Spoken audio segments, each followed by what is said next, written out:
Hi everyone, and welcome to Almost Cancelled. I'm Peter, and I'm joined with Connor. Hey guys. And the man with the hat, Alan Malden. What's up, members? We're going to talk about 11/22/63, Episode 4. It's called The Eyes of Texas, and full spoilers as always. Although, and I always reiterate this with this show, not spoilers for the book. We've not read the book, just the show. So, what did we think of this episode? Alan, how do you feel? Well, that was pretty good. There's a lot of things going on all simultaneously. It seems like they're trying to incorporate a new element, which is what's his name, Billy, the guy who's his fake brother, being in love with Marina, who is the Russian wife of Lee Harvey Oswald. Lee Harvey Oswald. Thank you. I don't know why I blanked on that. I just finished watching the Of all the names you chose to blank on as well, It's the real name. It's the one that's famous. Yep.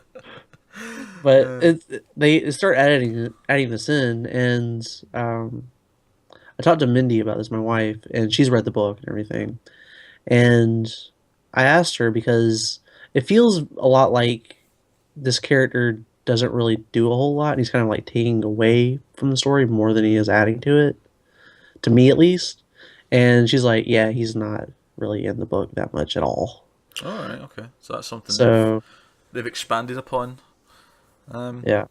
I do actually kind of like the angle, though, that, like, not so much that he likes the wife, that he's like into her, but more so when he hears her getting like beat up and he wants to intervene and like Jake has to stop him. I like that part of it.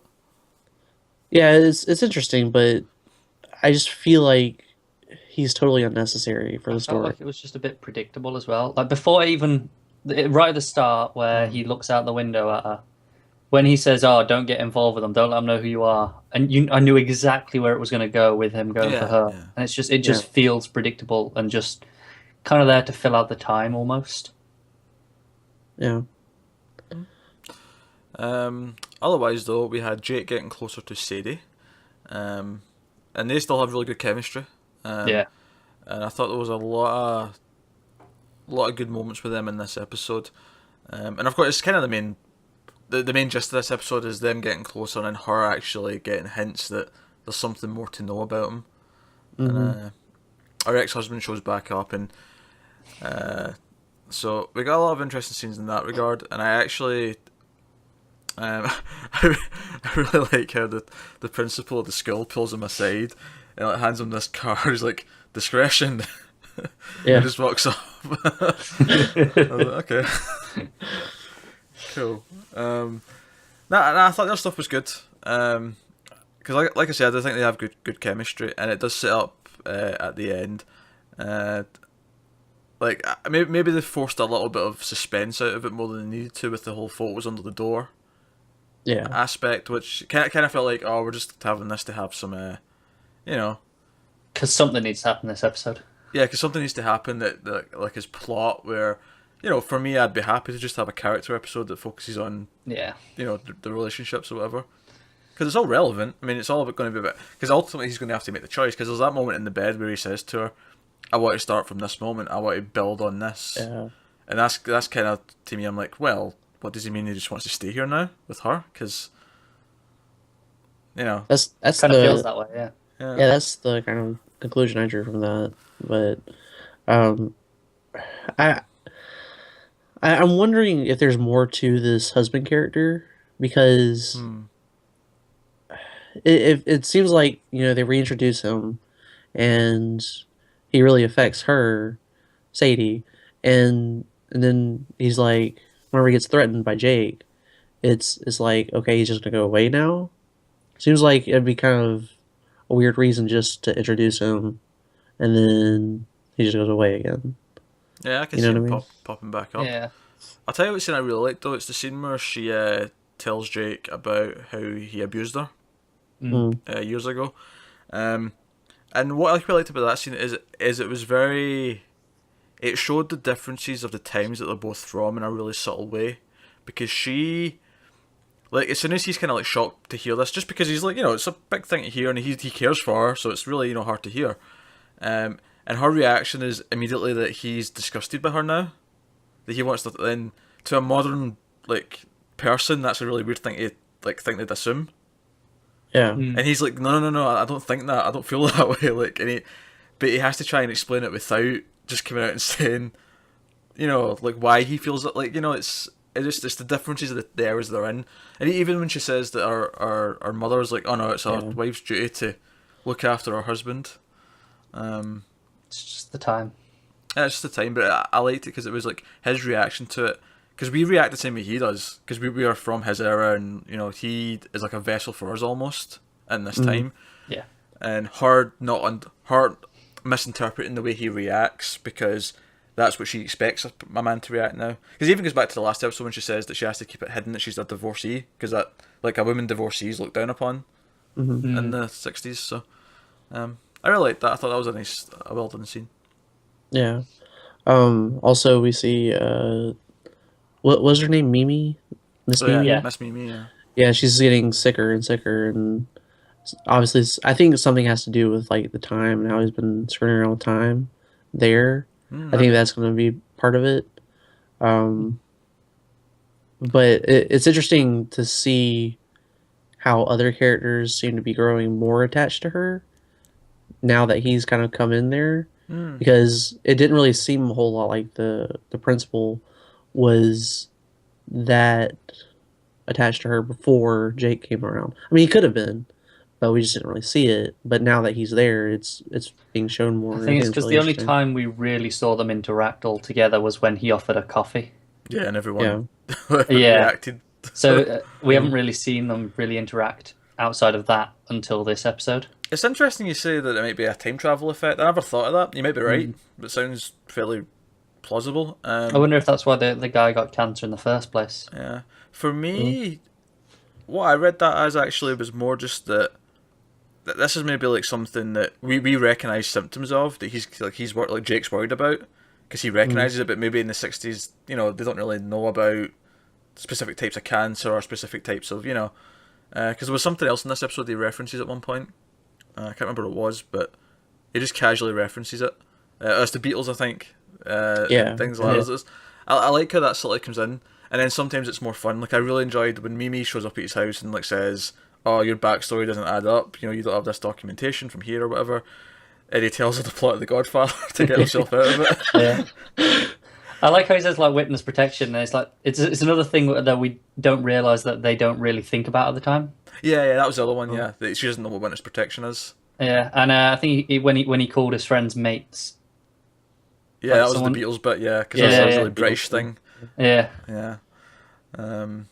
Which just a couple of years later, they'll show up, and I was thinking to myself, like, okay, he's telling her this now, and then later on, whatever, she actually sees John Paul, Ringo, and George. I was thinking this, not in that scene. I was thinking that in the Godfather scene. I was thinking, wait a minute, in 10 years when this movie comes out, or even before that, if she reads the book, like, she's going to be like, wait a minute. He's just betting she'll be dead by then. Oh, come on. He saw her coughing and was like, oh, okay, it's going to start now. I'm good, yeah. What should probably think, though, is that, wait a minute, they wrote a book based on his life. Yeah, that's more likely. So that's He's an English teacher. Yeah, that's true. I also liked the opening scene with Lee Harvey Oswald just like timing himself, like putting the rifle together. I thought it was just a really nice, well shot scene showing his sort of determination and what he's doing. Yeah, I thought it was interesting how I thought they were gonna have him do the typical thing of like, the baby starts crying and he gets upset and then he starts yelling or something, but he totally didn't. Yeah. He was the opposite of that. He was very caring. He yelled for the wife twice, and then he just sort of smiled and started talking to the kid. It was actually kind of sweet, oddly. Yeah, it was strange. But at the end of the episode, we get to see time travel, homeless man, Yellow Card Man. Yellow Card Man, yeah. Yeah, that's the character's name, and he shows back up whenever Sadie comes to Jake's house in Jody, as opposed to the one that he has in Dallas, because he has two houses now, and she's there with like a lasagna or something, and she's going downstairs, and she ends up hitting the play on the recording of Yeah, it just happens to be the sex part that she hears. Well, I think it's actually the Yellow Card Man who put that one on there for her to hear. Ah, right, yeah, so that's a good point, yeah. Because my theory is that the Yellow Card Man is like an incarnation of time. And he's trying to I think stop the this. reason that he hasn't shown up in so long is because he had to walk all the way there. It's taken him 2 years. That's a good point, because the episode starts off in March of 63, so I don't know, it'll be November when the assassination happens, but, Yeah. We've skipped, that's 3 years since, because he went back to 1960, so Yep. we've went through time quite a bit, but I don't know if that means we're going to get there and then he's going to have to reset at some point, or if it just means that as we get closer, it'll be more decompressed because, he's like meeting the Because that's when characters. shit's actually happening. Yeah. Stuff's actually going on, so that makes some sense. But now Yellow Card Man showing up again was interesting, and I am really genuinely looking forward to him explaining this. Yeah, and episode. I'm really glad that it was happening already, or at least something of her figuring it out, because it felt like they could have dragged that on for a while. Yeah.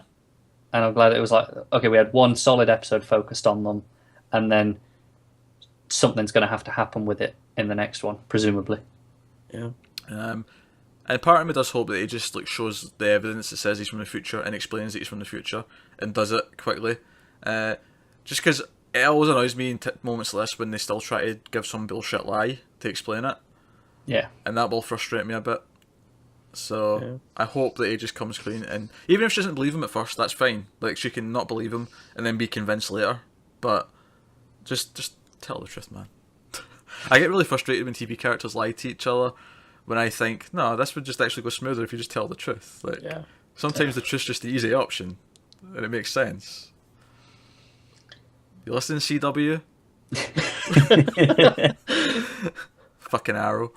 Anyway, so yeah, solid episode. It's a couple of nitpicks, but nothing. I think we're all solidly enjoying it still.